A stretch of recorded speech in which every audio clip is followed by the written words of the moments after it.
오늘의 말씀 누가복음 5장 4절부터 8절의 말씀 같이 읽을까요? 시작. 말씀을 마치시고 시몬에게 이르시되 깊은 데로 가서 그물을 내려 고기를 잡으라. 시몬이 대답하여 이르되 선생님 우리들이 밤이 새도록 수고하였으되 잡은 것이 없지만은 말씀에 의지하여 내가 그물을 내리리이다 하고 그렇게 하니 고기를 잡은 것이 심히 많아 그물이 찢어지는지라. 8절입니다. 시몬 베드로가 이를 보고 예수의 무릎 아래 엎드려 이르되 주여 나를 떠나소서 나는 죄인으로소이다 하니 아멘. 이는 생명의 말씀입니다. 하나님 감사합니다. 오늘 예배는 좀 특별함이 있습니다. 왜냐하면 새로운 식구들이 좀 계셔서 여기 부대 시설에 여기 계신 분들이 몇 분은 이번엔 5, 앞으로는 지금 7명인데 앞으로 5명이 될지 모르는데 이분들이 수요일 날 목요일 날 쉬고 토요일 날 주일 날 일하는 이렇게 근무조가 좀 개편돼서 처음으로 일하는 분들이 처음으로 예배 오는 분들이 계셔요. 그래서 소개해야겠습니다. 구미나 권사님이시죠. 구미나 권사님 잘 아실 텐데 구미나 권사님. 또 여기 유석영 집사님. 네, 유석영 집사님은 주안 장로교가 본교회고 유미나 권사님은 영종의 베델 성결교회가 본교회가 되십니다. 반갑죠? 네. 우리가 이런 날이 오기를 참 기도 많이 했다고 아까 저분들과 같이 애차를 이분들은 애차를 먼저 하셔요. 그 끝나면 바로 가야 되기 때문에 그래서 너무 귀한 시간을 우리 갖게 돼서 정말 마음으로 큰 반가움이 있습니다. 또 오실 분들이 좀 더 계셔요. 아직도. 네.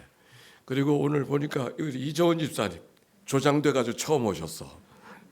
4단계 조장 이번에 승진하셔서 할렐루야. 네, 반갑고요. 또 우리 이인성 권사님 지난주도 오셨었죠. 이제 이분은 네, 거긴 조금 있다. 이인성 권사님께 오셔서 아니 여기도 저분은 이인선. 네, 여기는 이인성. 성. 네, 이인성 권사님. 네, 효성중앙교 출신. 네, 우리 박수로 환영하십시다. 저기는 이흰인선. 네, 네. 그리고 지난주에 오셨던 김현정 집사님. 네, 이분은 하늘꿈교회 옛날 송림중앙교회 출신이시고 오늘 다 같이 오셨어. 또 인도하신 김현섭 형제님을 소개 안 할 수가 없지. 네. 그러니까 이분들은 에어의 동편 그룹들입니다. 권복순 집사님 교우님도 이제 동편 그룹에 같이 계시고 그래서 앞으로 교회는 이 환경팀을 한데 모으지 않으려고 그래요. 그래서 일하는 공간별로 톡방을 따로 만들어서 그래서 그들끼리 교제가 되고 교회가 같이 신앙생활을 하는 것을 작은 그룹이 되어야 서로 이렇게 돌볼 수가 있을 것 같아서 앞으로는 그렇게 진행하겠습니다. 그래서 지금 현재 있는 전체가 다 모여져 또 많이 빠져나갔지만 그 톡방은 이제 기능을 다 한 것 같습니다. 이제는 그룹 공간별로 그룹을 만들어서 제가 아침 말씀을 나누도록 하고 제가 의도적으로 지난 토요일보다 토요일은 금식의 날이요. 말씀 금식의 날은 아닌데 그날은 제가 말씀을 보내지 않습니다. 토요일 날은. 그래서 안 보내는 날도 있다고 하는 것을 기억하고 보내는 날 더 간절하게 사모하는 마음으로 말씀을 묵상하면 좋겠다. 그런 생각을 가졌습니다. 자, 오늘 성경에 있는 얘기는 예수님이 시몬 베드로를 부르시는 장면이에요. 시몬 베드로가 세베대 아들 야고보와 요한과 함께 그물을 스치며 하루의 일과를 정리하는데 예수님이 오셔서 천국 복음을 가르치시고 하는 말씀이 오늘 말씀 속에 있어요. 그래서 처음 제자들을 부르시는 장면의 이야기인데 어떻게 부르시고 계시는가? 예수님께서 시몬 베드로에게 말씀하셨어요. 깊은 데로 가서 그물을 내려 고기를 잡으라. 베드로가 반응이 어떻게 반응하고 있는 거 아니? 누가복음 5장 5절에 보니까 선생님 우리가 밤이 새도록 고기를 잡았으나 밤을 새도록 수고하였으나 잡은 것이 없지만은 말씀에 의지하여 내가 그물을 내리리이다. 영어 성경에 보면 이 말씀에 두 가지 단어가 눈에 띄는데 all the night, nothing. 밤이 새도록 수고했는데 아무것도 기대할 것이 없다고 하는 것이 시몬 베드로의 대답이었어요. 사실 고기 잡는데 누가 선수예요? 베드로가 선수 아니에요. 예수님은 오히려 목수잖아요. 근데 목수였던 예수님이 고기잡이 선수에게 고기를 깊은 데로 가서 그물을 내리라고 이야기하니 순종하기가 참 어려웠죠. 그런데 오늘 성경에 보니까 말씀에 의지하여 내가 그물을 내리리이다. 말씀대로 했더니 어떤 일이 벌어졌을까? 6절에 보니까 그렇게 하니, 따라서 합시다. 고기를 잡은 것이 심이 많아. 그물이 찢어질 정도가 되어졌다. 찢어지진 않았어요. 은혜를 많이 받아도 은혜가 찢어질 정도로 받으면 안 돼요. 그렇죠? 하나님의 복을 받아도 삶이 찢어질 정도가 되어지면 안 되지. 찢어지지 않을 정도가 되어야 복이 진짜 복이죠. 오늘 성경에 보니까 그 가르침을 주고 있어요. 그물을 거두니까 배 2배나 채우게 되어졌다. 순종하고 따라간 자에게 주신 하나님의 축복의 말씀이 오늘 성경 속에 있는 것이죠. 오늘 던져질 질문은 어떻게 전문가도 아닌 예수님이 하신 말씀에 전문가였던 베드로가 순종하고 따라갈 수 있었을까? 이게 오늘 질문이에요. 우리가 말 그 자리에 있었다 그러면 순종하기 어려웠겠죠.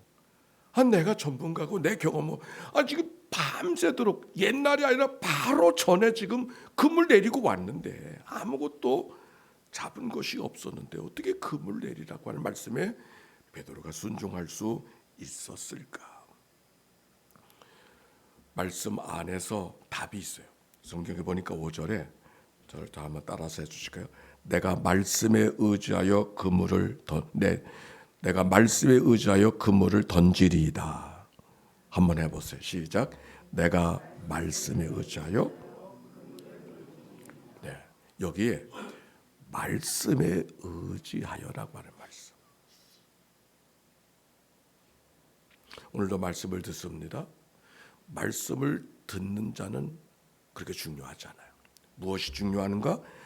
말씀을 듣고 순종하는 자가 되는 게 중요한 것이죠. 오늘 여기 시몬 베드로가 말씀 속에 순종하고 있는 말씀. 그런데 어떻게 그가 순종할 수 있었을까? 말씀을 듣는 자가 되어졌기 때문에. 시몬이 주님을 부를 때 이렇게 말해요. 선생이요. 선생이요라고 하는 말은 말씀을 전해주는 자라고 하는 말이죠. 말씀을 전해주는 자라고 하는 인정이 바로 시몬 베드로에게 있었기 때문에 그가 하는 말씀, 내 경험으로는 순종할 수 없었지만 순종할 수밖에 없었던 베드로의 모습을 보게 되는 거예요. 말씀의 순종. 갈릴리 가나에 물이 변하여 포도주가 된 사건을 기억하면서 물로 된 포도주를 맛보고 많은 사람이 놀라고 있었을 때 성경은 이렇게 말하고 있습니다. 물도온 하인들은 알더라. 하인이 누굽니까? 물을 아구까지 채웠던 순종했던 사람들. 바로 그들이었기 때문에 그들이 물이 변하여 포도주가 된 자초지종을 알고 감격하고 있었다는 얘기를 찾아볼 수 있습니다. 우리들의 생활 속에서도 말씀이 들려집니다. 말씀 앞에 우리가 삶이 산다고 하는 것이 귀중한 말씀이죠. 그 말씀 앞에 살아갈 때 우리의 삶은 순종할 수 없는 것들을 순종할 수 있도록 하나님이 이끌어 주신다고 하는 것을 기억하고, 무엇을 순종할 수 있을는지 모르지만 그러나 순종할 수 없었던 사건도 말씀 앞에 서면 하나님이 나를 순종할 수 있도록 이끌어 주신다고 하는 오늘 성경의 말씀을 찾아보게 되는 거예요. 지난 금요일이었어요. 제가 이른 아침 회의가 있어가지고 7시 회의인데 7시에 출근을 해야 되잖아요. 그래가지고 오늘 국민체전은 못하지만은 가서 문은 열고 가야 되겠다 싶어서 눈길에 7시면 어둑어둑해요. 그래서 차를 주차장까지 가기가 어려워서 여기다 바로 차를 대고 이제 문을 열고 이제 가려고 하는데 차를 옆에 뒀죠. 근데 좀 느낌이 좀 이상하긴 했어요. 근데 와서 문을 열고 가니까 벌써 차가 보니까 펑크가 나버렸어. 옆에 가로수가 이 도로와 옆에가 길가가 구분이 안 되니까 눈이 와서. 근데 그 나무를 못줄을 잡아놓으라고 옆에 줄이 이게 길가에 나와 있는데 그 옆에다 차를 세웠는데 거기 철심이 있어가지고 철심이 타이어 밖을 뚫은 거예요. 아침에 회의 가야 되는데 아니 그래서 일찍 가려고 서둘렀는데 글쎄 거기다 펑크가 나버렸으니 이거 어떡해. 마음이 좀 불편하지만 근데 금방 생각이 타이어 펑크가 나가지고 차는 못 갖고 가지만 기차 여기서 펑크가 났으니까 기차가 타고 가면 되잖아. 저 운서역에서 회의가 있었기 때문에 그래서 가면서 마음에 불편했다가도 여기서 사고 난 게 참 다행이다. 또 예배당 문도 열 수 있어서 참 다행이다. 그런 생각을 갖고 다녀오게 되었습니다. 근데 갔다 오니까 이제 새 가족하고 식사 시간 약속이 있어서 식사를 하고 왔는데 이성원 집사가 이제 그때 만나게 돼서 목사님 내가 차를 좀 볼 수 있을까? 자기가 타이어 경험이 있다고 옛날 타이어 사업을 좀 했던 것 같아 그분이. 그래서 같이 가서 봤죠. 봤더니 아무래도 이건 견인해야 될 것 같다. 그래서 애니카를 불렀더니 당장 오는 거예요. 아니 이게 어떻게 당장 오는가 그랬더니 아침부터 사고가 많이 나가지고서 차가 요 게이트 앞에서 기다리고 있었어. 그래서 게이트 열고 들어오면 되느냐 그래서 금방 해가지고서 차를 견인할 수 있었습니다. 그래서 견인한 수리장에서 연락이 왔어요. 목사인 줄 모르지. 타이어를 바꿔야 되는데 하나만 바꾸면 운전하는데 불편하니까 두 개를 다 갈아야 된다고. 뭐 그래야 된다고 하니까 그러면 그러시라고 그랬더니 옆에 있던 이성원 집사님 내가 보니까 하나만 갈면 된다고. 두 개 다 갈 필요 없다고 코치를 해주시는.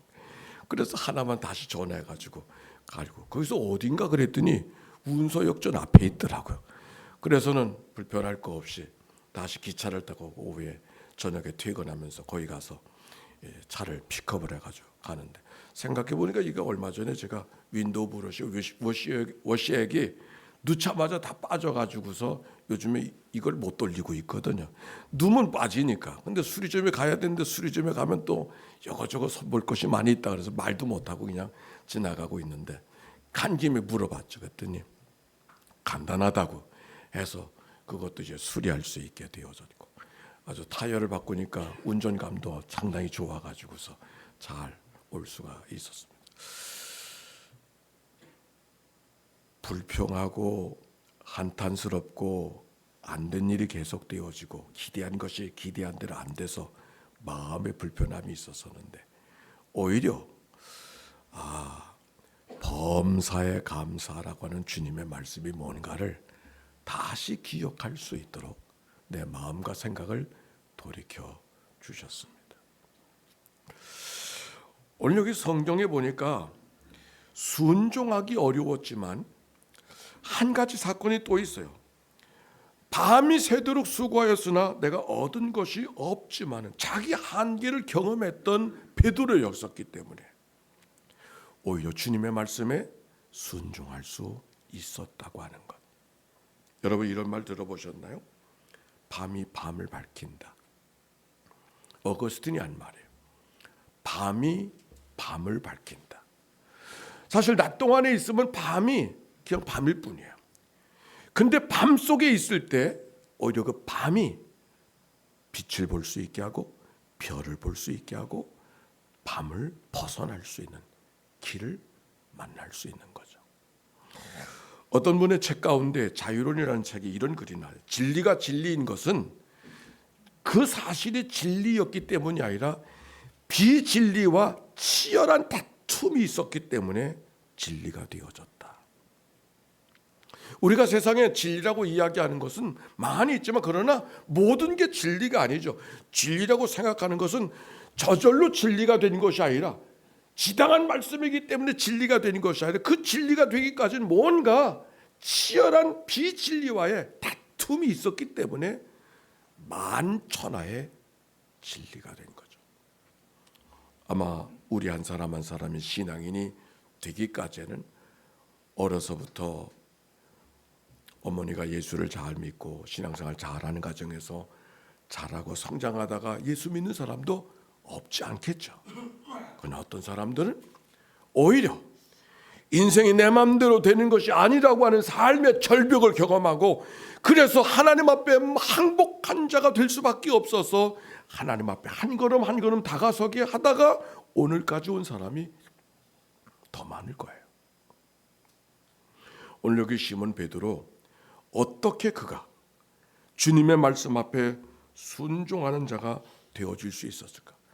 밤이 새도록 고기를 잡아서 그물에 터지도록 고기를 잡았으면 절대로 예수님 말씀에 순종할 수 없었을 거야. 그러나 자기 경험으로는 온갖 노력을 했는데 소득이 없었던, 절망스러웠던 바로 그 밤에 오히려 하나님께서 들려주시는 말씀이 들려지게 되어졌고, 그를 주님 앞에 다가서는 새로운 인생을 걸어가도록 인도해 주셨던 이 말씀. 여러분 삶에 어떤 절벽을 만나는 순간이 있나요? 기대한 것이 기대한 대로 되지 않아서 마음에 안타까움을 갖고 있는 이가 있나요? 그럴 수 있어요. 그러나 그때 여러분 어떤 마음을 갖고 계시나요? 안 되나 보다, 이런 생각뿐입니까?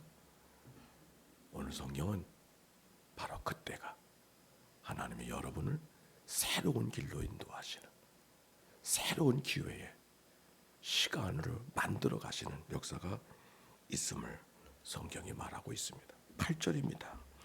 시몬 베드로가 이를 보고 예수의 무릎 앞에 엎드려 이르되 주여 나를 떠나소서 나는 죄인으로소이다. 뜻하지 않은 놀라운 사건이 일어났습니다. 보통 사람 같으면 어떤 생각, 아니 여러분이 그 자리에 있었다면 어떤 생각을 했을까요? 저분하고 동업하면 벼락부자 되겠다, 아마 이런 생각하지 않을까요? 아니 저 사람하고 가까워지려면 어떻게 해야 될까, 누구를 찾아야 될까, 이런 생각하지 않을까요? 근데 여기 베드로는 오히려 나를 떠나소서, 나는 쓸모없는 사람이니 나를 떠나소서, 이렇게 고백해요. 근데 쓸모없다고 얘기하는 그 시몬 베드로에게 오히려 주님이 이렇게 말씀하십니다. 10절. 이제 후로 두려워하지 말아라. 이제 후로는 네가 사람을 취하리라. 마태복음에는 사람을 낚는 어부가 되게 하리라, 이렇게 말씀하셨죠. 여러분, 쓸모없는 인생이라고 자기를 이야기하는 그에게 오히려 나는 네가 꼭 필요하다고 이야기하면서 이제 사람을 낚는 어부가 되게 하리라고 하셨던 이 주님의 말씀이 우리에게 무엇을 이야기하고 있는가? 오늘 말씀 속에 왜 주님이 멀쩡한 제자 베드로에게 깊은 데로 가라고 말씀하셨을까?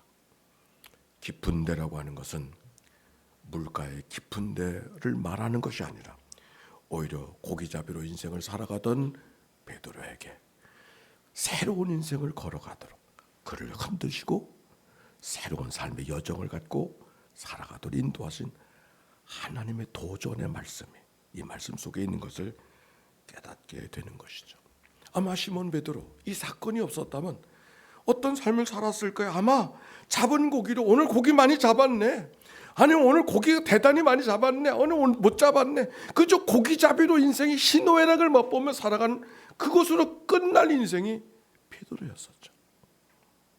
그러나 그 인생을 살아가던 베드로에게 주님께서 깊은 데로 가라, 깊은 데로 가라는 것은 깊은 데로 가라는 것이 아니라 내가 누구인가를 다시 돌아보는 자리로, 그래서 하나님이 누군가를 다시 발견한 자리로 가게 하시는 하나님의 인도하심이 이 말씀 속에 있는 것이죠.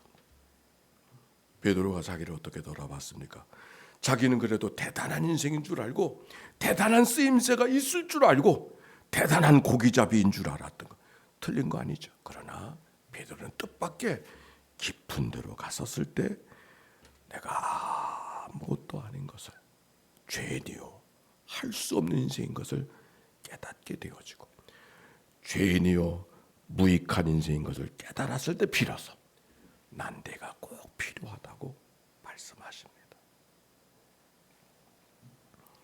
하루하루의 일상의 삶을 살아가는 베드로의 고기잡이의 일상은 우리의 일상과 다를 바가 없습니다. 고기 많이 잡는 날도 있죠. 또 덜 잡아서 마음이 섭섭한 날도 있겠죠. 그것으로 인생을 지나가는 우리들에게 오늘도 주님 말씀하십니다. 깊은 데로 가라고. 진정 내가 누구인가를 깨닫게 하시고 나를 다시 부르시는, 사람을 낚는 어부가 되게 하시는 하나님의 은혜가 우리 모두 가운데 있음을 기억하고 믿음의 여정을 걸어가는 모두가 되시기를 주의 이름으로 축원합니다.